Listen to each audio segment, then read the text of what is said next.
Okay, perfect. I'm waiting on that notification. All right, perfect. Boom. And we are live. I want to thank everyone for tuning in to a very special edition of Off the Record on the People's Podcast this evening. We have an incredible guest with us who's going to give us some amazing information as well as inspiration, and that is none other than student minister Robert L. Muhammad out of Austin, Texas. Assalamu alaikum, sir. Wa alaikum salam. This is an extreme honor to me for many reasons. I've had the honor of interviewing you and your wife together, which was very inspirational. But also the fact that you asked me to come on your series and you asked me questions, that was the most humbling, very humbling experience, sir. So that meant a lot to me as well. I want to make sure that on behalf of myself, my family, and the viewing audience, that you please, that we thank you for your sacrifice, the sacrifice of your family, and that you please extend the greetings to you and your family as well, sir, because via social media, you all are a great example that we study, especially me and my siblings. We always talk about how strong your family unit is. So that's amazing, sir. Oh, praise be to Allah. It's an honor to be here, and we never take for granted the opportunity to share. And, we thank you for using and building this platform so that many of our members of the Nation of Islam, friends and families, just members of our community in general, can come on and express what Allah God has, deposited within them. And so on behalf of my family, I thank you all for enduring the trials of being the family that you are, supporting your mother and your father, and hanging in there and contributing to your nation. So if you would, on behalf of my family, give your family the greetings on behalf of my family. All praises be to Allah. Praise be to Allah. Yes, sir. And I'll let everybody know that y'all watching the highlight reels on social media. So they need to make sure they yes, line sir. up right. Yes, sir. Well, the first question we want to know, sir, is when did you first hear the teachings of the Most Honorable Elijah Muhammad? Oh man, way back in the ancient days, back in 10th grade, which was in the late 90s, the late 80s, early 90s. I was in 10th grade, and my older brother, who was a study group coordinator in San Antonio, he introduced me to the teachings of the Honorable Elijah Muhammad by way of the autobiography of Malcolm X. And then we had a cousin his mother was married into our family. He happens to be a Caucasian. His younger brothers and sisters are mixed, but he gave me and my brother a cassette tape that he had received from the lecture in 1985, Power at Last. And that was the first cassette tape. If you all don't know what a cassette tape is, go to your nearest museum and you may find out what a cassette tape is, but that was my first time hearing the Honorable Minister Louis Farrakhan on audio.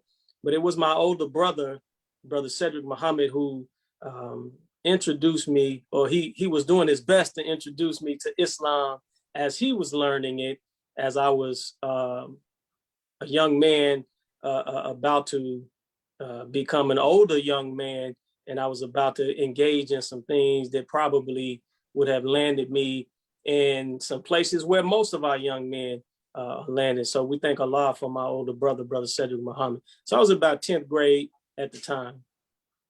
Praise be to Allah. Yes, sir. And so many people are giving you the greetings. And I didn't know that you had a brother. Is he, he's still in San Antonio? San Antonio. Yes, sir. He's the study group coordinator in San Antonio right now. That's amazing. Okay, the brother combination. I didn't know that. It's beautiful. It's always good to see families. What was it about the teachings that made you accept the teachings?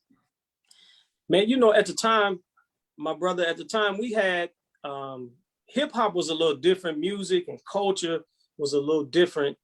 When I say a little different, I really mean just a little different, because, sometimes as we get older, we get amnesia, and the tight pants and the language and the subject matter, we forget what we listened to and what we were rocking at the time. But we had groups like Public Enemy and groups like Brand Nubian and groups like Poor Righteous Teachers you know, and being from the South, we had, you know, no groups to look to really, except in the late 90s, the Ghetto Boys and some groups from Dallas and a couple of regional groups from Houston. So it was always the East Coast at that time.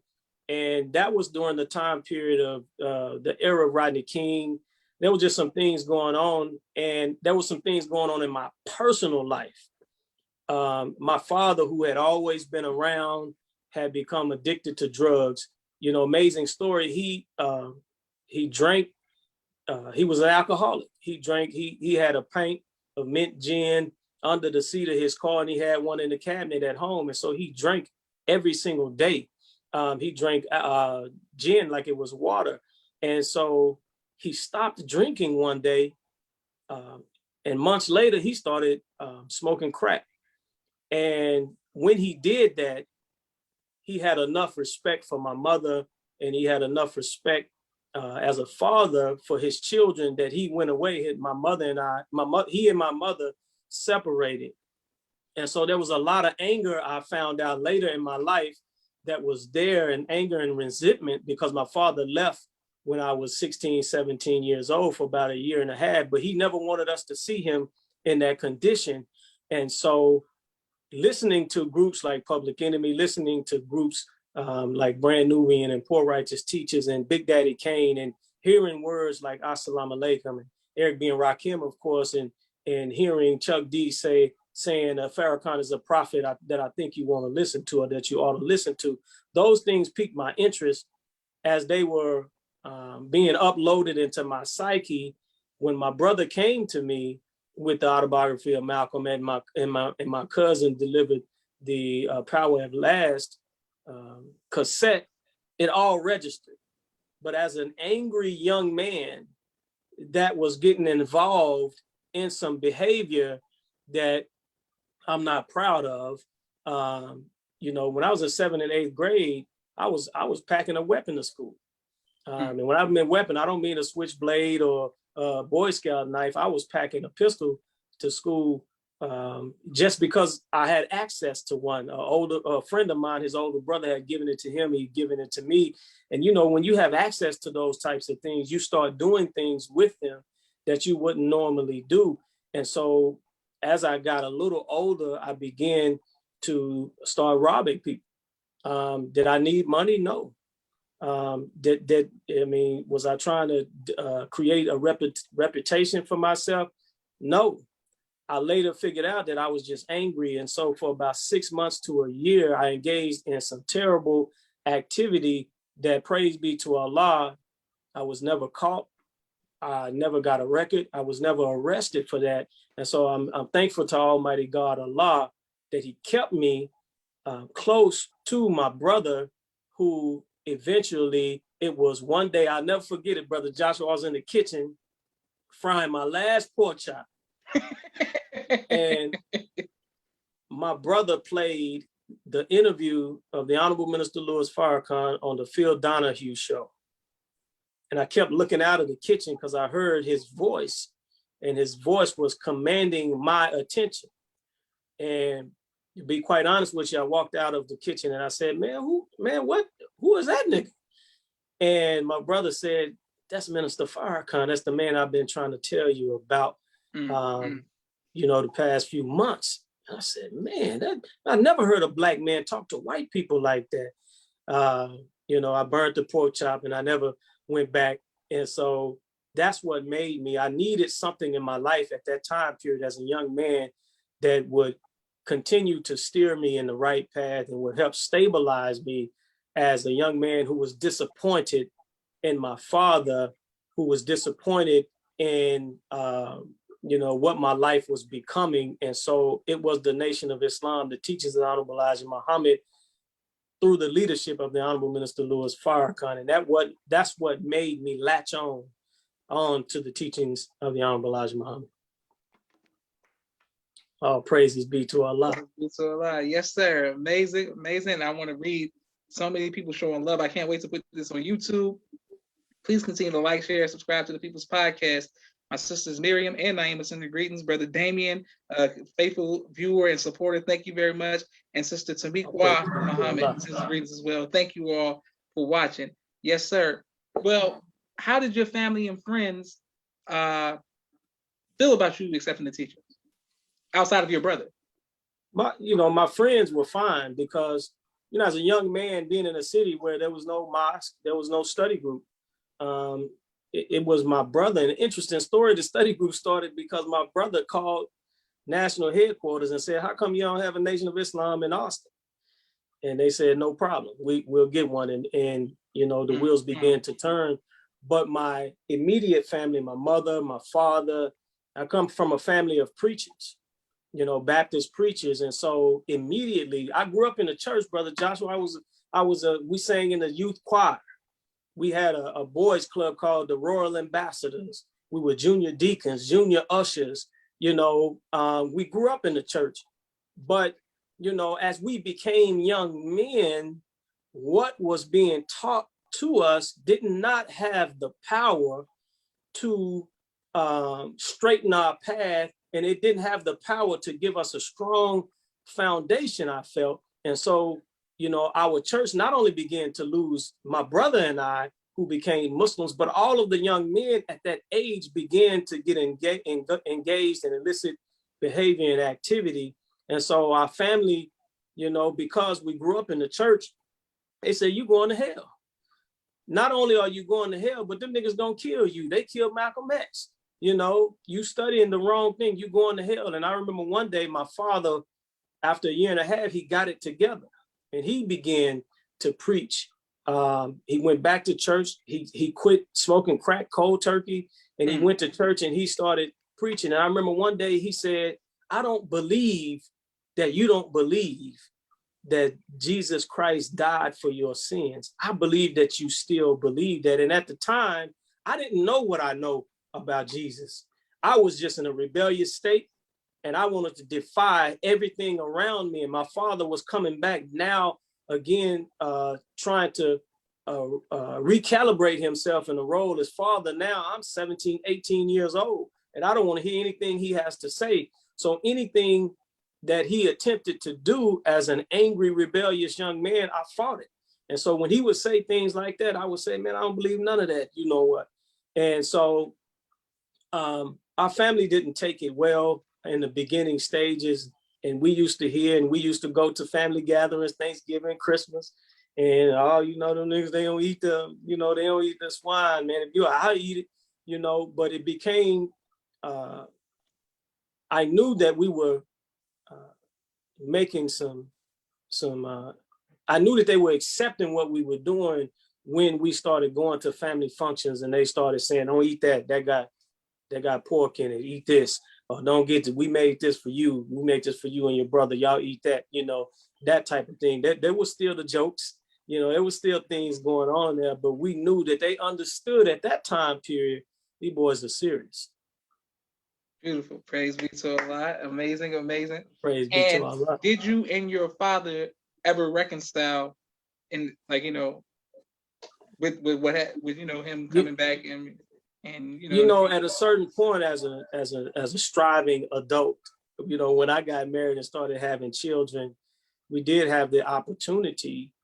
And I later found out that secretly, my grandfather, my father, and my uncles, they would brag about my brother and I to their friends. Because at this point, we had started rising in the city and had started being recognized as those brother Muslims, And, I found out secretly that they would brag to their people. "Yeah, my son, that's Robert Muhammad. That's my son. That's my grandson. You know who this is? It's my grand." We'd be at functions trying to hide, got the ball cap on and whatnot. But they wouldn't allow us to do it after a certain point because they saw, not only did they see, I think also it helped to keep us because now people know who you are and they know what you do. And so if they see you doing things that they know you're not supposed to be doing, they would serve as a barrier and a checkpoint to say, "Hey, bro, what's going on with you? How you doing?" So we did get an opportunity to reconcile before he passed. He passed about 16 years ago. And so I'm grateful to Almighty God, Allah, for that. And I began to understand at that time period the struggles that my father had as just being a Black man in America, not just being my father. You take things personal, but I began to understand as I matured that he had the struggles that every other Black man in America had. And so he didn't attempt to do anything to us personally. He was just struggling with his own demons and his own vices, and he dealt with them the best way he could. So I'm thankful to Almighty God, Allah. He had an opportunity to clean himself up and to contribute back to the community that he helped to destroy. All praises be to Allah. Beautiful, amazing, amazing. Yes, sir. Well, what was it like for you to meet the Most Honorable Minister Louis Farrakhan for the first time, and over over the years of you being in the ministry, what is some of the advice that he's giving you? Well, being here in Texas, being in the capital state, we don't get as many opportunities as far as, the minister coming through this way. So if he hit Houston, of course we got to go. If he hit New Orleans, of course we got to go. But I had a few occasions where I've had the opportunity to be with him in his presence. And my first time meeting him, I think there was a Day of Atonement in Memphis, Tennessee. That was my first time actually meeting him. And I made it a point that every opportunity I got to be among him and around him, that I would do my best to go and to be. But we had an opportunity to be with him in 2015 in Houston, Texas, in a different kind of setting. And I was blessed to be able to talk with him one-on-one in the presence of other student ministers from our region, his family, and others. And suffice it to say, it was one of the greatest moments of my life in the Nation of Islam, because I had an opportunity to talk to the man that represents Christ in our midst, the messianic figure in our midst, and not only talk to him, but I'm gonna be honest with you, I was a little nervous. He asked me when we were coming into the room. He came out of the back room. He said, "Everyone, come on, y'all have a seat." And so he said, "Louis Jr., it's your turn. It's your turn to eat." And I think Sister Amin and Sister Kim at the time, he said, "Sister, you come." And I think Brother Michael Amir was there, but he couldn't fit at the table. So he just sat out in the living room area. The regional minister, Brother Abdul Alim Muhammad, his assistant, Brother Eric Muhammad, Brother Abdul Qiyam, and student minister Willie from New Orleans were all there. And so as we lined up to sit down, it was not like the table at the palace. So only a few of us could fit at the table. And he started telling us where to sit. And I thought I was sitting in one place and I had to scoot over, and then I had to scoot over again. And then the table ended, right? And so he said, he looked at me, he said, "Brother," he said, "you sit at the head of the table." He said, "You'll be the new leader of the Nation of Islam." I said, "Oh, no, sir, no."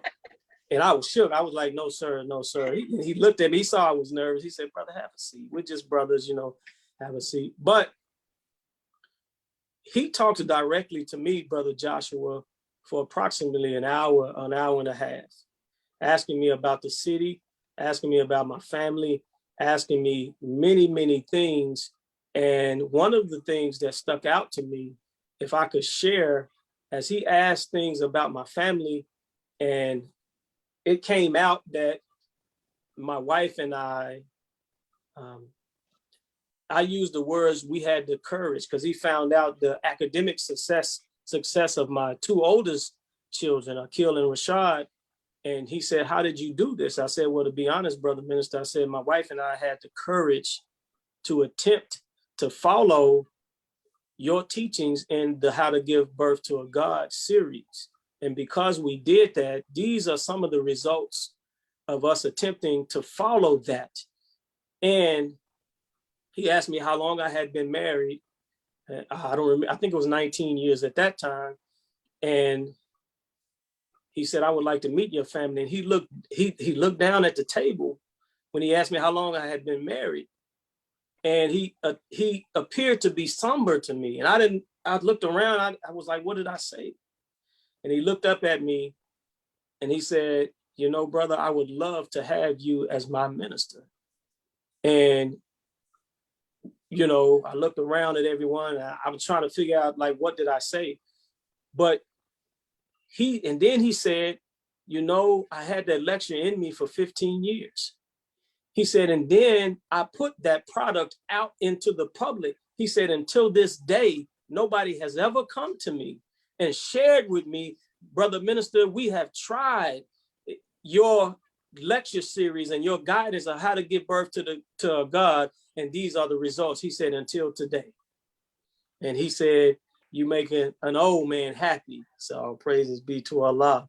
And so, but one of the things that he shared with me, because I am an artist, and Brother Willie was, you know, I was trying to hold things in, but Student Minister Willie just kept just adding stuff in, and the minister kept asking me more questions. And he found out I was a visual artist at the time, and he began to teach on the science of medicine and color, and how the Honorable Elijah Muhammad shared that his student ministers with those abilities would become some of the greatest ministers that he had. And he looked at me and he said, brother, you will be one of the great ones.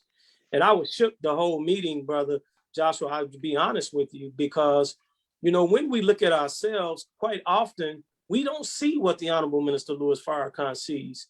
We don't see what the Honorable Elijah Muhammad sees, and we most certainly don't see what Allah sees in us. And so it is a great reminder to us, for the Honorable Elijah Muhammad said that when you look at a black man, you're looking at God. And when we get up in the morning and walk into the bathroom before we clean ourselves up and we look in the mirror, what do we see?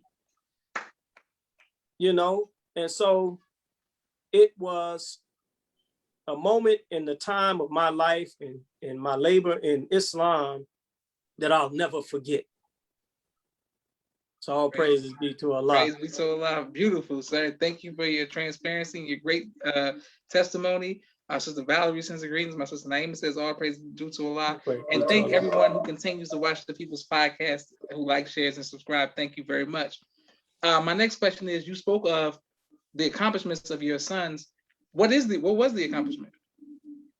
Well, at the time, they had graduated from high school, and they were just becoming teenagers. My oldest son was 15, and my second son was 14. He graduated. He turned 15 the month that he graduated, and so these were babies. And I'll never forget my wife and I, when Rashad, my second son, was in the 8th grade. He was in the 9th grade. He was 11, and he was taking the 9th grade for the second time, because we were afraid to send him to school at that age, to a larger school that we didn't have control of. We were afraid, and so we made him take it again. And so needless to say, by the grace of Allah, the two of them went in the 10th grade, and they excelled in a traditional public school. But let me backtrack, let me back up. And when they graduated from high school, they had nearly 2 years of college credit. So, you know, they graduated from college early, and academically, they had no issues. Socially, they had no issues in school. We still have to this day some of the staff at the school where I worked, that I helped to build. They have pictures of both of them. One of my sons gave a robotics demonstration to President Obama when he came to the city, and the last minute they called to have my youngest son at the time to be on stage as he gave his speech. And I think he was 11 or 12 at that time, with high school seniors. My niece also was there, and but they got to this point because my wife had a love, a passion for how to give birth to a God. And so when we went into courtship and got married, we had discussions about what we would do as parents when we started having children. One was she wasn't going to work. That was not a difficult decision to make, but that was difficult on the two of us to have one income and to be struggling as young people. We got married. I was 23. She was 21. So it was difficult, but I came home one day, Brother Joshua, and my oldest son, Akil, he was maybe 3 months old, 3 or 4 months old. She said, I want to show you something. She had made some flashcards. We were broke. We didn't buy any professional flashcards. She made some. She cut paper out, and she had a letter on each one. She had the entire alphabet, and she had the numbers 1 through 10. And they weren't in any order. She put them out on the floor. She would call a letter or a number, and he would crawl over and get it and bring it back. She said, we study for 30 minutes to an hour every single day. Praise be to Allah. I said, all praises be to Allah.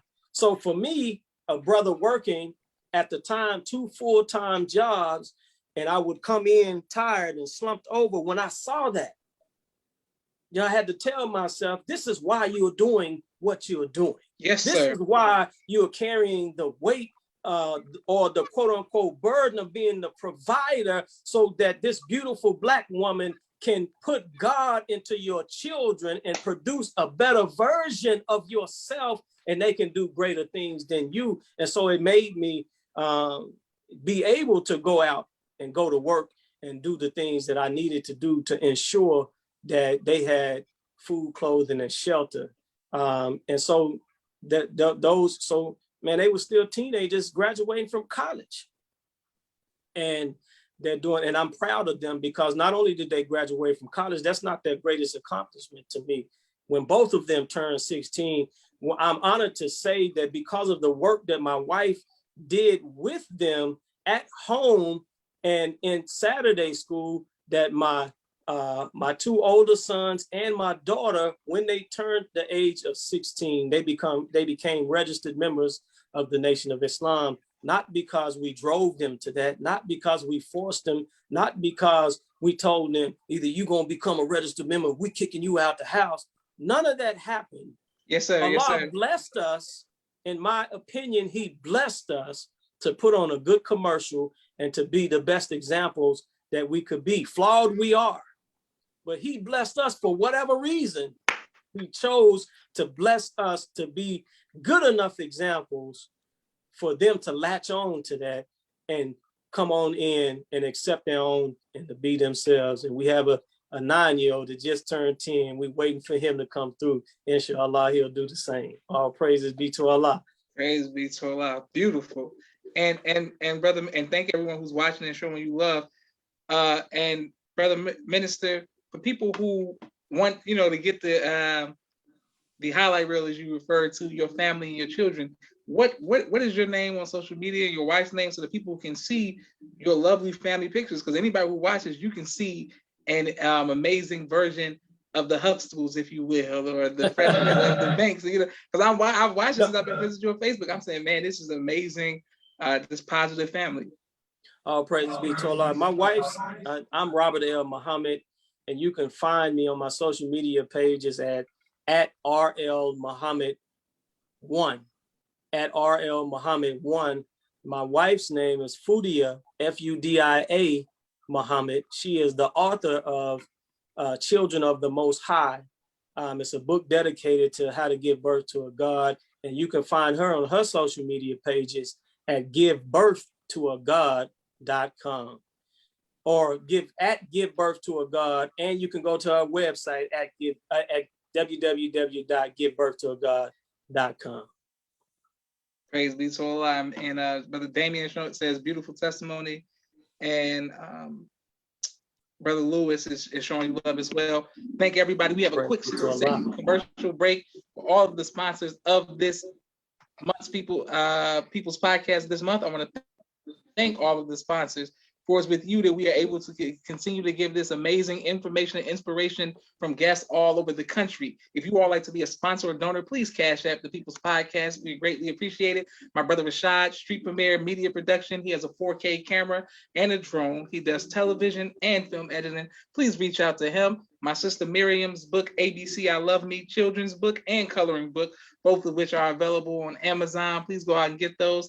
My sister Naima, Stay On Point Dance Academy, LLC. She teaches ballet virtually to young girls all across the country. And right here in the studio in Atlanta, Georgia, we love our tiny dancers.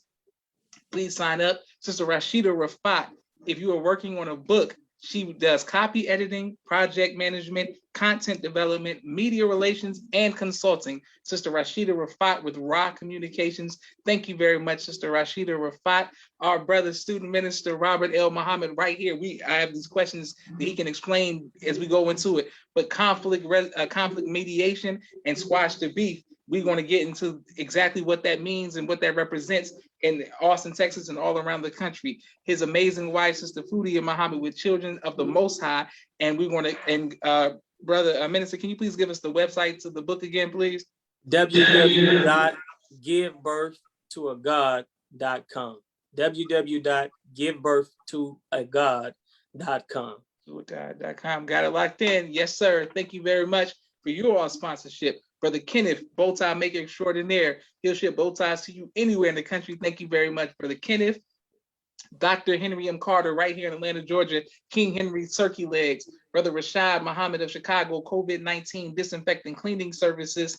My father's book, A Soldier in the Movement of Christ, AbdulSharif.com. And last but not least, my two books, Cleopatra, which is the children's book with the K, and No Father, No Excuse, both of which are available on Amazon. Thank you all very much. And thank you very much, Brother Minister, for your support of my book as well, because I didn't know that you got it, but then we discussed it when you gave me the honor of interview, coming on your platform. Speaking of your platform, sir, will you be coming back? Because it was very inspirational to many believers all across the country. Absolutely, we'll be coming back. I can't tell you exactly when. We're working on it. We're putting it together right now. And so be on the lookout soon for information on the Departure series coming to a social media platform near you. Praise be to Allah. Yes, sir. Well, let's deal with the conflict resolution and what goes into that. Man, it's a lot. Let me share the backdrop for me personally. So when I graduated from high school, the class, my senior class, I don't know what was going on with my class, but traditionally the senior classes would have a senior trip at the end of the year. But man, we got into so much stuff. Football season, they stopped us from having pep rallies because there were always fights. First, we used to have pep rallies at the end of the day. So they moved it to the beginning of the day because there were so many fights during the pep rally. And then we started having fights at the beginning of the day. So they said, you know what, y'all can't have no pep rallies at all. And so at the end of the year, they canceled our senior trip. And I think at that time, we was the only class in recent years that didn't have a senior trip. And so a couple of my friends said, man, let's just go drive somewhere and go hang out and go kick it since we're not having a senior trip. And so 4 of us, in which 3 of us that were in our high school class were processing members of the Nation of Islam. And so being, 17, 18, 19 years old, no structure here in the city, no study group really, and no mosque. We went down to Houston, Texas. We were about to go to New Orleans. And as young men, we just, we wanted to have fun. So we rented hotel rooms, we hung out, went to the mall, spent money. But in the middle of the night, we went to a club and we kept hearing about this club on the radio. And I know we don't listen to radios anymore, but they were, they kept advertising the club, which was near at that time, I think the old Astrodome in Houston. And so we went to the club and we ended up getting into a verbal altercation with some individuals at the club. We didn't even get out the car, brother John. We didn't even, we processing, we teenagers, we going to go look for some sisters. And we didn't even get an opportunity to get out the vehicle. Before we know it, the vehicle was surrounded. There's about 15 brothers surrounding the vehicle. It's 4 of us. So I'm sitting in the back seat, but behind the brother, and I tell him, man, look, let's just go. There's too many of them, this, that, and the third. Let's just go somewhere else. No big deal. So we drive out of the parking lot. But the reason I tell him let's go, because I see one of the brothers holding his arm behind his back. You know what that means? Yes, sir. Yes, sir. So I said, well, let's go. So I see one of the brothers run across the parking lot while we pulling out the parking lot. So instead of going in the direction of our hotel, I said, turn the other way. We can go in the direction of the Astrodome. And so while we're driving, we're debating about how the situation was handled and how it should have been handled. We pull up to the stoplight. The brother pulls up and he said, what's up now, niggas? And I looked over and I see a barrel. And before I knew it, all I heard was gunshots. And so, many gunshots, not 2 or 3. All I heard were gunshots and metal and glass breaking. And I ducked my head down, and I'm telling the driver, drive. Like, why you not driving? And so he said, I can't. A brother who is now a member of the nation, Brother Heath Muhammad, he said, I can't. And before I know it, I hear the tires screech off for the other vehicle, and then our car takes off. And we swerving, and so I asked the brother that was seated beside me, his name was Earl. I said, are you okay? He didn't say anything. And so we swerved and he fell behind my back, and I just felt this warm sensation all over my back. I knew he was bleeding. And after about a minute or two of running lights and swerving, the police pulled us over, and I got out of the car. I kept asking him. This was my best friend, Brother Joshua, that I had been with since 5th, 6th grade. And I kept asking him, are you okay? He wouldn't say anything. And so when I got out of the car, when I saw his face, I knew he was dead. And so Brother Heath, who was driving, I asked him, was he okay? He said, no, I'm not, I'm shot. And the brother in the passenger side said he was okay. He jumped out of the car. And so, needless to say, they transported Brother Heath to the hospital. They pronounced Earl dead on the scene, and they held us out on the scene for like 2 or 3 hours, man. And then they took us in and interrogated us. They asked us where the drugs were, where the money was, where the weapons were, and I kept, so I'm a smart mouth, I said, hell, you got the car? You tell me where the drugs at. You tell me where the money's at. And they grilled us for maybe 2 or 3 hours. And finally, the detective that was interviewing me, he disappeared. I never saw him again in my life. And they wouldn't allow us to call our parents. They wouldn't allow us to do anything, because what they were trying to do is they said that we were hired to come and make a hit on some people who had committed a quadruple. And then they thought we committed a quadruple murder. And when you listen to one of the old school joints that Scarface did, he mentions a brother that he grew up with named Toast, who happens to be the biological brother of Brother Cornell X in Houston.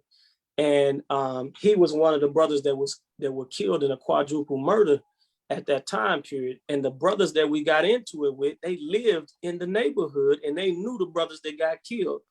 And they thought we were the ones who committed the murder.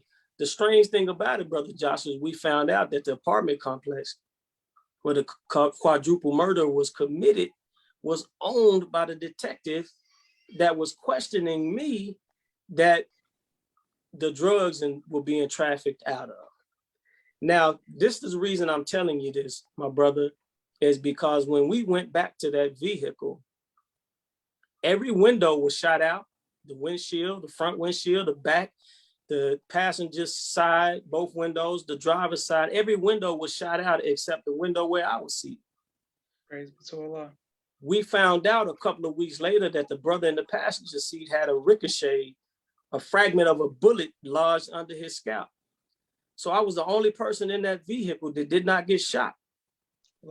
That sent a very clear message to me that Allah spared me and protected me for a reason. Yes, sir. And at that time sir. period, I made the decision to be totally committed to the study of Islam under the leadership of the Honorable Minister Louis Farrakhan. And what was placed in me was the driving force to make sure that if I had an opportunity to prevent brothers from killing one another, that I would do so. And since that time period, as a member of the Nation of Islam, you know what we do in the community. You know, we've been helping people squash beefs and mediate for decades. Before the Honorable Minister Louis Farrakhan asked us in 2015, he asked the world to do it. And so with the help of Brother Captain Dennis Muhammad, the direction and the training of Student Minister Willie Muhammad, we launched a Squash the Beef program here in Central Texas in 2015 that has taken off.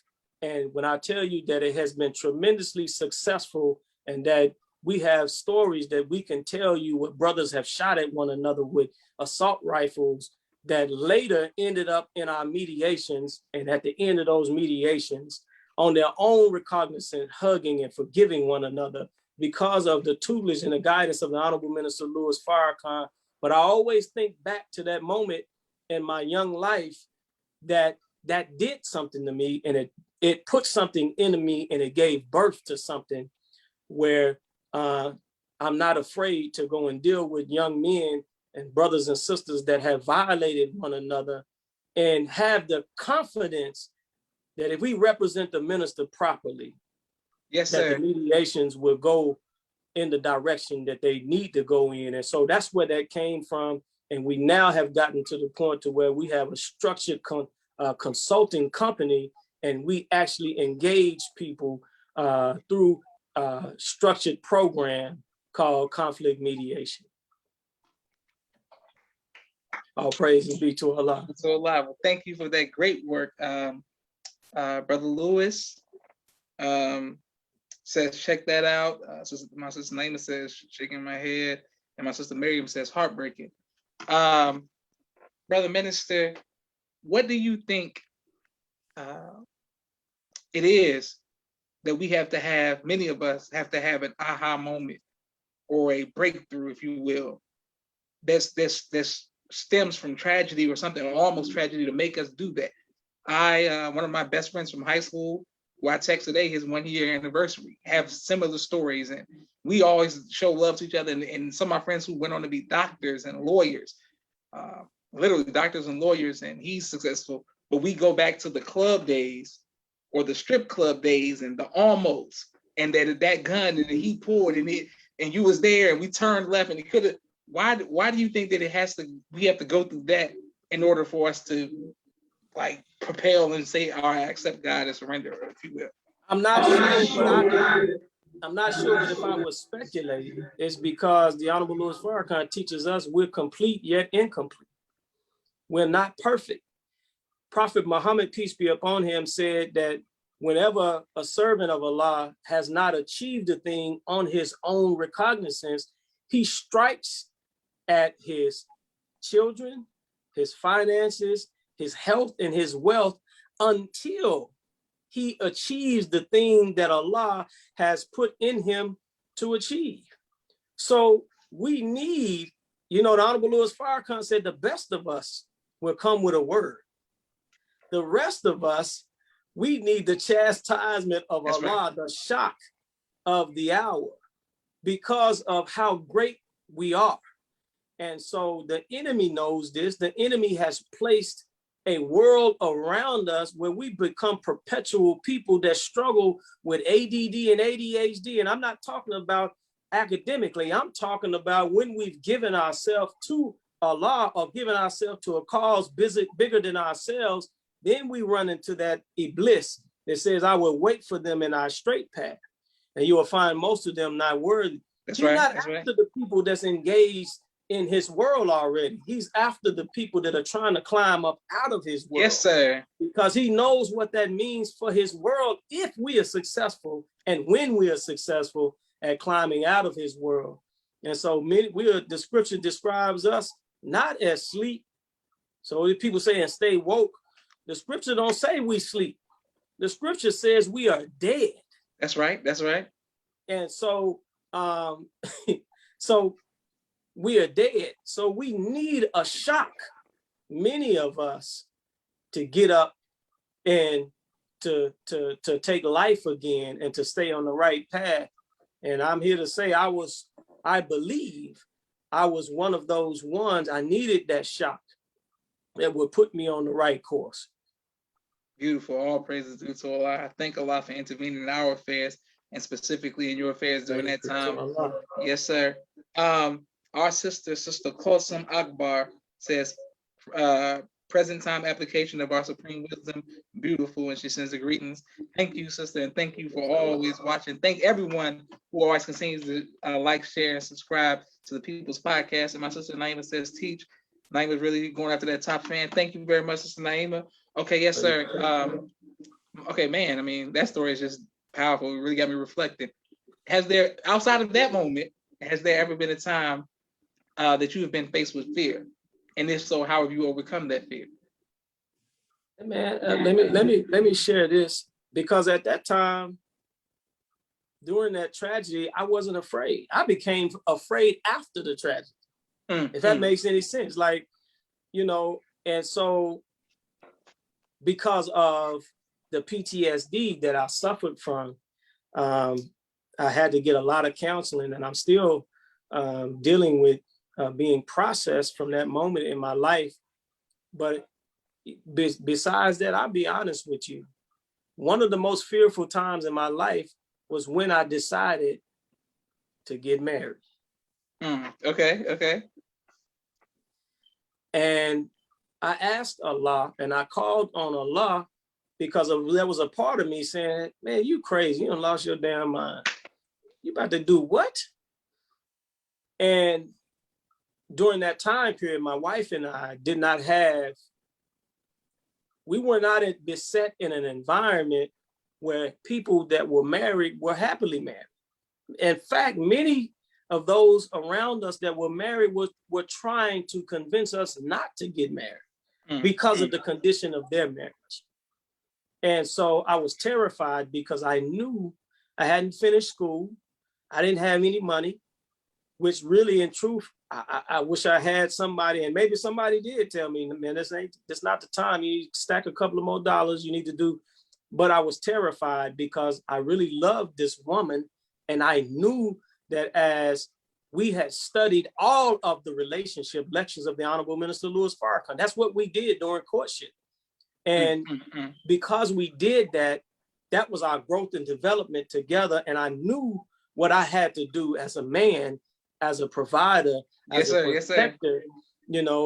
I was terrified, and I had to talk to Allah many different times and many different moments, even all the way up to the altar, brother. But I was afraid that I would not be able to uphold my end of this commitment, because I saw men in my community and I saw men in the nation that struggled with upholding their side of the commitment. But what happened because of that fear, I drew power from that. And I said, I'm not going to succumb to the fear, but I'll make it. With the help of this beautiful Black woman, I'll make certain that I do everything that I can. And I'm gonna tell you this, brother, we'll be married 25 years, inshallah, this November. But it's because of that beautiful Black woman standing by my side, giving me children, giving me hope, and encouraging me every step of the way. And when I can tell you we got eviction notices every single month for the first year of our marriage, which I'm sure people are familiar with, repossessed vehicles and those types of things. She never called me out my name. She never told me, nigga, you need to go back to doing this. She never looked down on me and said one ill thing about me. In fact, I would get angry because she would say to me, why are you looking at those bills? We're going to figure it out. Don't worry about it. I would say stuff like, you know where some money is at or something? You know, you got some, you know, what you mean don't worry about it? If we don't worry about it, how's it going to get paid? But my beautiful wife has stood by my side for 25 years. And because of her, this relationship has been a tremendous relationship. And I can tell you this, I don't experience what other brothers have experienced or other sisters have experienced. Most of our relationship, outside of some small hiccups here and there financially, has been like heaven. All praises be to Allah. Well, brother, Minister Robert, I'm a fan of, you know, movies and film and, you know, television. And I mean, that sounds like something, a character, I mean, like that. I've never seen that in real life, bro. Like you described something. I mean, she never talked down to you. She never rolled her neck and told you she could do better. She'll kick you out and boo. None of that. No, sir. Now she's gotten angry at me now. I've done some stuff now. You know what I'm saying? I've done some things now. But you know, we never talked about separation. We've never talked about divorce. We've never talked about, well, you can get out of here. We don't use that type of language. And I'll tell you this, and my children can tell you, they can probably only name 2 to 3 times where they actually have heard us get into an argument. Mm-hmm. Not that we have not argued, we just do our best not to do it in front of them. We got that from the Honorable Minister Louis Farrakhan. Beautiful. Praise. Her parents are divorced. My parents were separated. They did their best, but we got that from the Honorable Minister Louis Farrakhan, hands down. Excellent. Praise be to Allah. So I hope all of the sisters who are watching, who can get encouragement, the brothers get encouragement from you all. And please go back to our previous interview that we did with you and your wife so they can hear from her as well, because it was an amazing interview. Any sister who I'm interested, I would definitely send to your wife for some training and deal with that. And I will come to you for some mentorship service, so you know, so you can help me get through those moments as a man. Sister Tamika Muhammad said that's divine union. Praise be to Allah. Praises be to Allah. Yes, sir. I want to deal with the PTSD and the healing. Many Black men have been a part of violence or dealt with things, and in our past. How have you dealt? How do you deal with it? And what advice would you give to men who need to get healing? And it's been difficult. It's been nearly 30 years since that happened, and I still have some charge on that memory. I lost a best friend. He was shot 8 times, and he bled out on me. But immediately my parents saw a change in my behavior, and they asked me if I would consider counseling. And I said, yes, I'll consider counseling. They took me to counseling. It was a little young white woman in there. And as she was asking me to recount what happened, she started crying. I mean, uncontrollably. And I looked at my parents and I was like, how the hell is she gonna help me? Hell, she crying, you know? And to be quite honest with you, I lost it. And I didn't want to go back because of that. And because people, you know, when you share, they don't understand it. And we have a way of conveying our pain and our hurt to people, especially, you know, to Caucasians, because they don't understand that the vibration level that we have. And but counseling, being processed, and Dianetics, auditing. Yes, sir. Yes, sir. And, you know, having my wife by my side and having my children. I'm going to tell you something. If you are a natural man and you produce children and that doesn't do something to you, Brother Joshua, I delivered my first 2 children. My wife and I, we went to Lamar's class. We had midwives for all of our children. And it was a part of our birth plan that me, Brother Robert, is going to be there. And I turned the babies, and I squeezed the stuff out of their nose, and I put the olive oil on, and I pulled the shoulders out, and I pulled the baby out and put the baby on her chest. I did that. That did something to me. And what it did to me is it let me know that the pain that I had from everything that I went through when I was growing up, I had to deal with so it wouldn't spill out of me onto them. And so I had to admit that to myself, and I had to be diligent in that.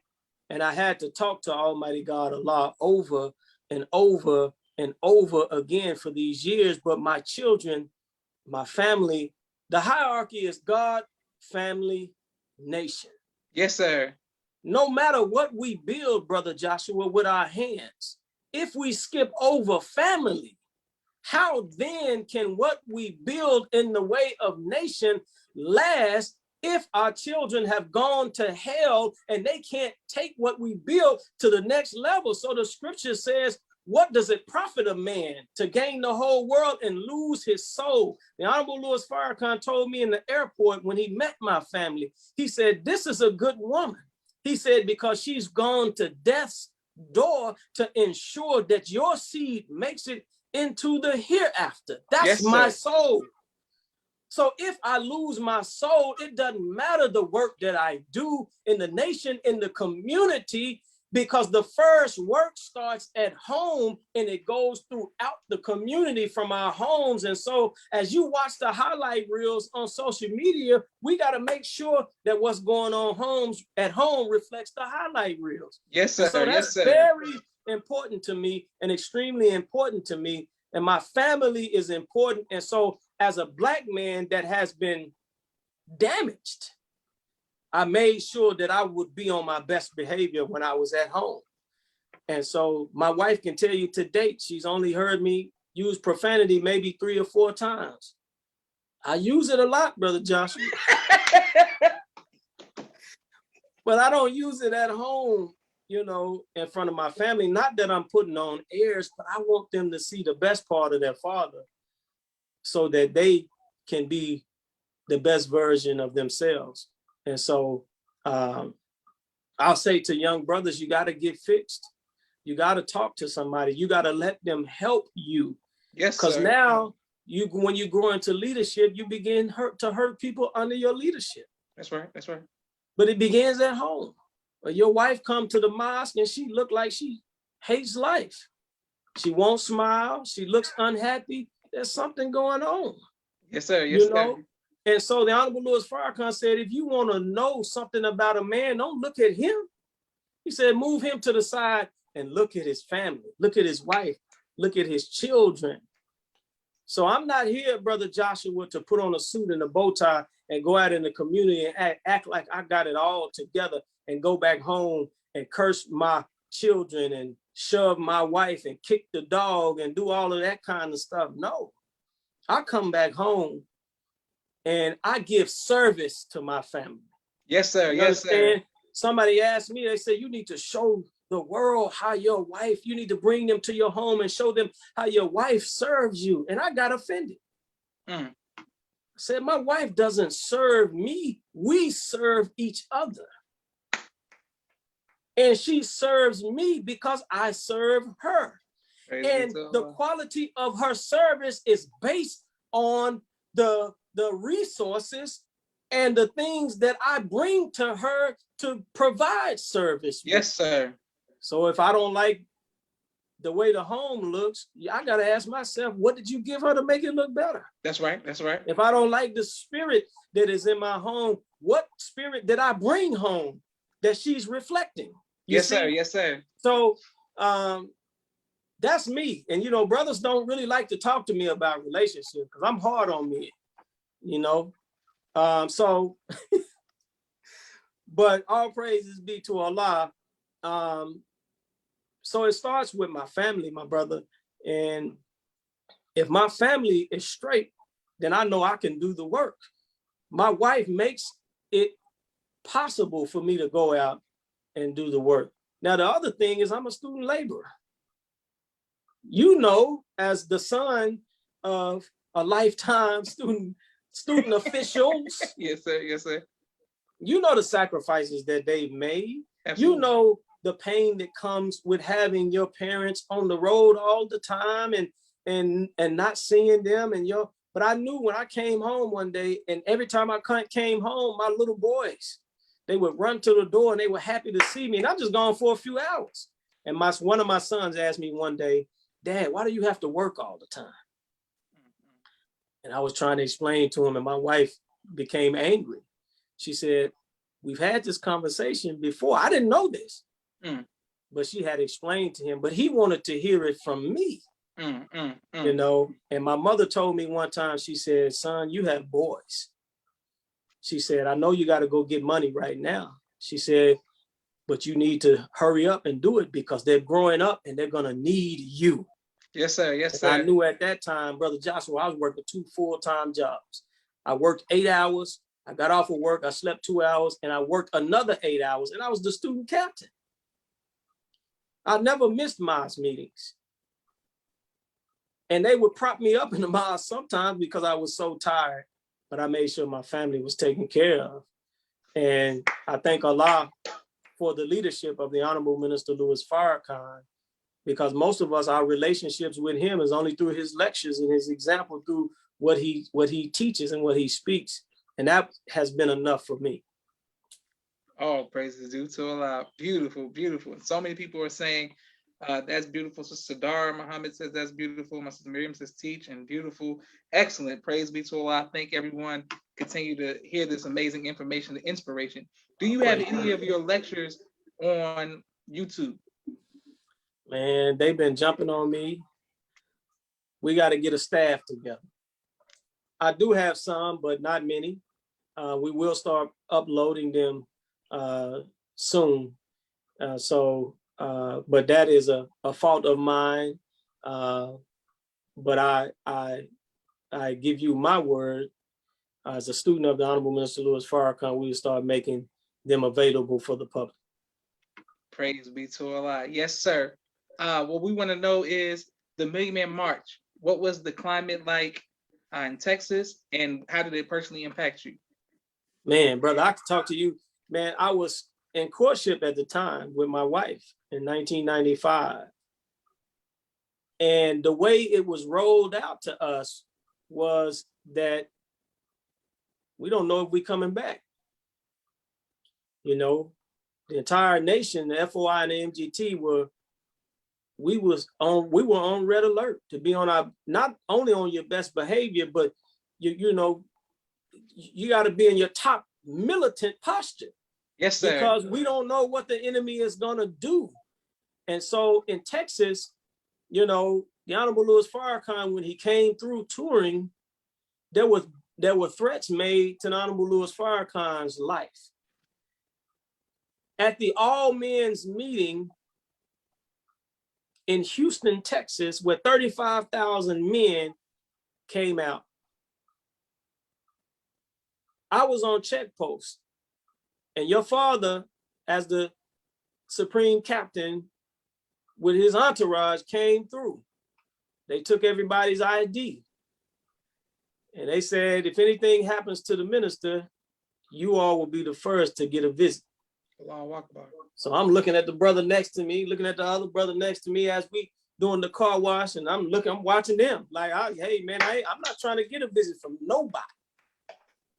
So, but during that event, I found a gun in a brother's bag. And this let me know how serious it was. The brother came through, he had on shades, he had on a little kufi, you know, mugging everybody. And you know how we separate in the car wash, let me get your bag over here. And we start checking it. Man, I unzipped the brother bag and I'm checking, and it's a little pouch at the bottom and it's hard. And I touched it, I unzipped it. He had a 9mm in there. And I looked up and the brother came through. Man, I'm a struggling 5'5", 5'6". And he came through the line. I think I might have been the first officer at the time. And this brother was about 6'4". I said, brother, didn't we tell you before you came into this line to leave all your weapons in your vehicle? His whole demeanor changed. He took his shades off and his eyes got big. He said, I'm sorry, brother, what do you mean? I said, and I showed him the bag. I said, brother, you have a weapon in here. So needless to say, we got the security. We took the brother back to his vehicle. He secured the weapon, et cetera, et cetera. But that let me know how serious this thing was. And when he went to Houston and when he went to Dallas, it was storming. Now, if you know anything about Brother Robert, I'm not spooky at all. You know, people talk about mother plane and baby planes, and I'm one of them kind of cats. They can point up at something and I'll look up at it and I'll be like, oh, okay, all right. Because I need to know for myself. I don't need to, you telling me. I need to know for myself what I'm looking at. And yes, so it may be something to you, but if it's not something for me, I'm not tripping out about it. But I'll never forget, there was a conversation about the weather and how the weather disturbs communications, and how the Honorable Minister Louis Farrakhan had received death threats, as he always does when he comes to Texas. And so I remember driving down the highway to Dallas. We had a convoy of vehicles, and there were 18-wheelers turned over because a storm had just come through. And we drove through that area behind the storm. And the Honorable Minister Louis Farrakhan was well protected, but we knew then that this thing was serious. And I'm gonna tell you this, the brothers in our city responded so well. And the sisters. We had over 1,000 men from the city of Austin. We chartered planes, we rented buses, and we drove to Washington, D.C. The last rally we had over 1,000 men there. And there was a sister soldier there who has now passed, one of our great activists in the city by the name of Dorothy Turner. I heard her telling a black man, a brother said, I'm not gonna be able to make it. She said, the hell you not going? She said, we're reserving plane tickets for black men right now. She said, you don't need no money. You're going to get your behind on that plane and we'll worry about paying this money back later. She said, but on that day, if I see you in this city, she said, I'm pulling my pistol on you. Yes, sir. Yes, sir. I'll never forget that day. And so many men made that trek from Central Texas all the way to DC, and that was one of the greatest moments of my life, brother. I remember getting there. I was in courtship with my wife, and when we were leaving, we had a dinner for everybody, and I was like, damn, I don't know if I'm gonna get married because we might not make it back, and so every moment Primeco was the sale provider at that time that was hot in this area, Primeco. So every stop we made and every chance I got, I was calling back and giving an update on how we were doing. And by the grace of Allah, we all made it back, and started to move out on the Honorable Minister Louis Farrakhan's instructions. All praises be to Allah. Beautiful. Yes, sir. So many people are showing you love. I can't wait to put this on YouTube. Please continue to like, share, subscribe to the People's Podcast. I want to go to just a few more moments. I don't want to take more of your time, but when you said you gave birth to the children, because that's, you give me so much stuff. I'm literally writing down the stuff I got to chop up to put on Instagram and Facebook. No, I didn't give birth to them. I delivered them. I mean, yeah, you deliver them. When you delivering children, I mean, what are we talking about as a man? You know what I'm saying? And that didn't throw you off psychologically. You know what I'm saying? No, sir. I again, brother, there's some things that happen in my life I can't explain. I can't explain why. I can't explain why I'm the husband and the father that I am. I can't explain that because my upbringing, everything in the environment in my upbringing says that I should be doing something else. I should be divorced. I should have children by different women, So I fell in love with the concept of how to give birth to a God. And my wife's, her passion about it, it kind of took me to a place, when you're in love with someone, you love what they love. Yes, sir. Yes, sir. Yes, you sir. like yes, sir. What they like.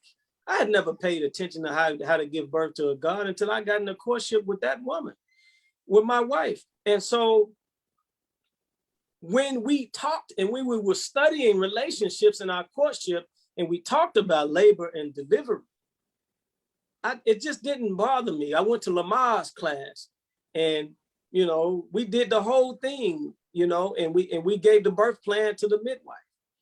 And when that time came and they said he's crowning, I got down there between the legs, and I saw that fuzz on the top of his head, and I poured the oil on there, and they tell you what to do to loosen it up so he can came out eyes wide open, and I mean, she pushed him more, his shoulder popped out, and I grabbed his shoulder and turned him, his other shoulder popped out. So for me, it was like a high that, I don't know, I've never done drugs before, but people have shared with me, and I've been around people, but it was like a high, a divine high that no other experience, you couldn't get that type of high from no other experience. And seeing my son laying on the chest of his mother and immediately looking at her, and the crying stopped immediately, and cutting the cord, brother, it was the whole thing, man, just took me to a zone. And I know, there's bodily fluids and, all of that, but for some reason that I'm not gonna say it didn't bother me now. I'm not gonna lie, I want to say, help me out, man. I'm not, I'm not gonna lie, but my knees didn't buckle. You know what I'm saying? Because I was focused on, man, I'm doing something that the midwife or the doctor is supposed to be doing. And if I do something wrong, that's gonna hurt my wife, hurt my child. So I was focused on that. And so, that was a tremendous experience for me. And it was a high like nothing before, and I think really, brother, because what was deposited into my wife and I through studying, brother, I'm telling you, unless if they didn't record it, if it was recorded, I've heard every relationship lecture that the Honorable Minister Louis Farrakhan had for a year and a half. That's all my wife and I studied. Mm-hmm. So it prepared us, because once we got married, she was pregnant pretty quick, bro. People told, wait, well, we're gonna wait, yeah. I mean, that didn't quite work the way we wanted it to work, but needless to say, I just got in the zone, brother. That's all I can tell you. I didn't take any medicine. I don't know what to do to get you. I mean, I don't know, put on your favorite music in the car. I don't know what to tell you, bro. Like you get ready for the game or what. I don't know what to tell you, but I was just ready. Allah blessed me to be in that moment, in that zone, present time. And I don't know how. I can't really, other than the things that I just mentioned to you, I can't tell you anything other than that as to why it didn't really bother me the way that it would bother most brothers. Praise be to I'm telling you, man, I believe what the minister said. I just believed it. And so it was like, okay, I mean, that's what we're supposed to do, right? Yes, sir. I gotta get up the spiritual home, so I gotta come up, be prepared. I gotta be prepared because I want to heir to the throne. But my Lord, my goodness, yes, sir. All right. Yes, my next question is, what type of music do you listen to, Brother Minister? Oh man, I listen to it, bro. You name it. I'm a music connoisseur. I listen to hip hop. I listen to trap.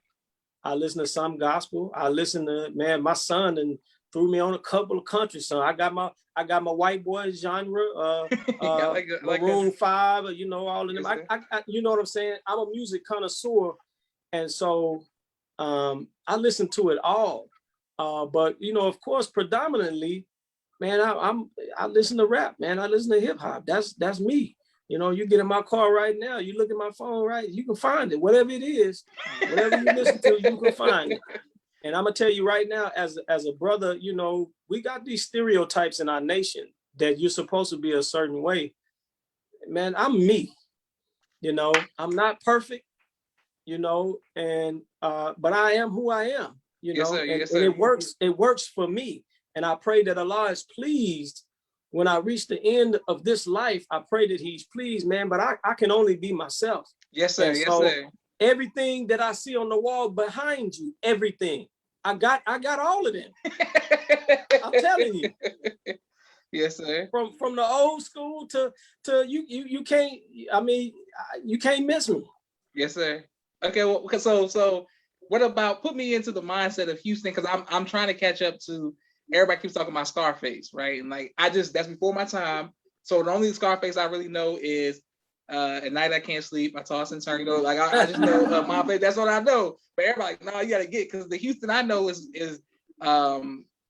still tipping on 404's Mike Joe, like Texas or Port Arthur with UGK, but I don't, put me on to like what was it about Scarface that just had people just so proud to be from Texas? I just wasn't, Man, Face is the foundation. The music that has been produced here in Texas, most of it does not have deep lyrical content, right? But Face was one of the first individuals, when you go back and listen to his verses and his songs on that particular album, and then you listen to his solo joints, The Diary of a Madman, Born Killer, when you listen to his lyrics, and he admits in some of his lyrics, he's talking about the issues that he has with mental health. The mental health issues that he has. At night, I can't sleep, I toss and turn. You seeing glimpses of bodies being burned in the dark. Sir. Yes, sir. He's talking about some mental difficulties that he's having that led in that are there from some issues that he had in his community. We can all relate to that, man. Absolutely. You know what I'm saying? And so he gave us that on nearly every song and every verse that he did, and he never yielded to that. And so, Face serves for me as a foundation when you talk about authentic, Texas rap, and lyrics. Every now and then I'm surprised to see him in the top 5 in somebody's top 5, but I see him. I think recently, Conway the Machine mentioned Scarface being in his honorable mention top 5. But when I see some of the newer artists and musicians, give shout outs to Face, and that was a tremendous time at that time period, because Texas was fighting for its position, in the music world. Yes, and sir, so, yes, you had some music that came from Dallas that was, a little on that bass tip, but it was Houston that set the tone for the music that you just mentioned. I mean, it was the Ghetto Boys and Face them that set the tone for that music that you just mentioned.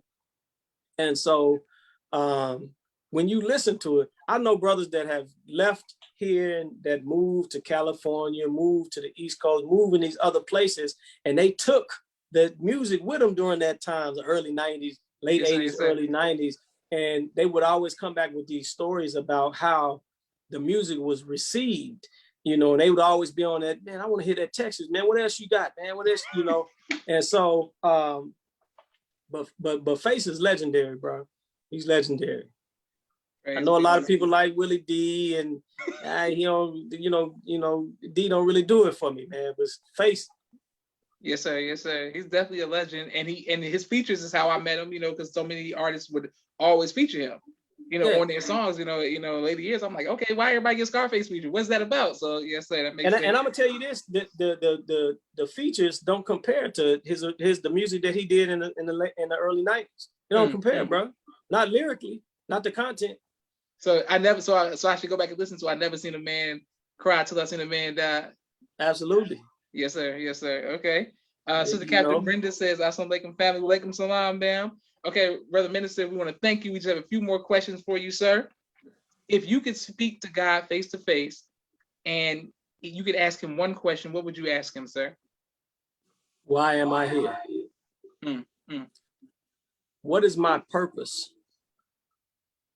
Where, in this lifetime, we do certain things, and we use the guidance of the messianic figure, the Honorable Louis Farrakhan, in our midst. And he has given us a formula to find what your purpose is. But we Negroes. Yes, sir. So as soon as you think you found your purpose, doubt comes in behind that discovery, right? That's right. And it slows you in the process. And so even when people see value in you that you know is there, but Allah is Allah, God is God. And he saw us before we came into existence. That's right. That's right. So I would ask him so that I could do a better job.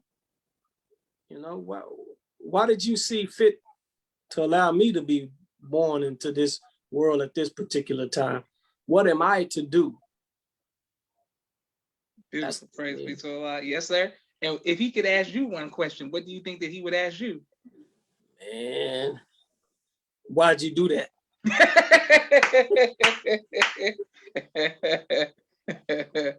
You know, I think about something with my parents, like, what'd you do that for? Why did you do that? Sir. You know, no, but I mean, I'm not sure. That's a heavy question. My brother, that's I don't know. I've never thought about that. Exactly. But I would be afraid to see what he would ask me, you know, just as I was nervous, you know, in the presence, you know, I've been in the presence of the minister many times, but there's so many people there, he's not asking me nothing. Yes, sir. Yes, you know, sir. I'm just, you know, I'm taking notes. I'm getting fed. But when it's only 5 people sitting at the table, and you're trying to be quiet, and he tells you to sit in front of him. Yes, sir. Yes, sir. And I'm doing this the whole time, you know, looking up, and I'm like, why he keep asking me these questions? And I was saying, yes, sir, no, sir, right? So then he started asking 2 questions at a time, then 3 at a time, then 4 at a time. And I said to myself, I guess he wants me to talk, right? So, I mean, hey, brother, I can only answer things truthfully. Praise be to Allah. We have one more question for you, and thank everyone. I can't wait to put this on YouTube, and you've given me so much to chop up to put on Facebook and Instagram as well. What would you like your legacy to be, sir? Man, I would like for my legacy to be that I was a good brother. He was a good brother. He provided for his family. He did. You know, I would like for somebody to say, those giants that you see, they had a father. And their father's name is Robert Muhammad. That's, if I could make children, and my children could become greater than me, and they can go out and conquer the known world, what more can a man ask for? Yes, sir. Beautiful. Well, I want to thank everyone who's watching and continues to watch People's Podcast. Thank you very much, Brother Minister. This is Joshua Leonard Muhammad. Thank you, my brother. People's Podcast. This means a lot to me, sir. Assalamu alaikum. Wa alaikum salam. Thank you, my brother. Thank you very much, Brother Minister. Boom.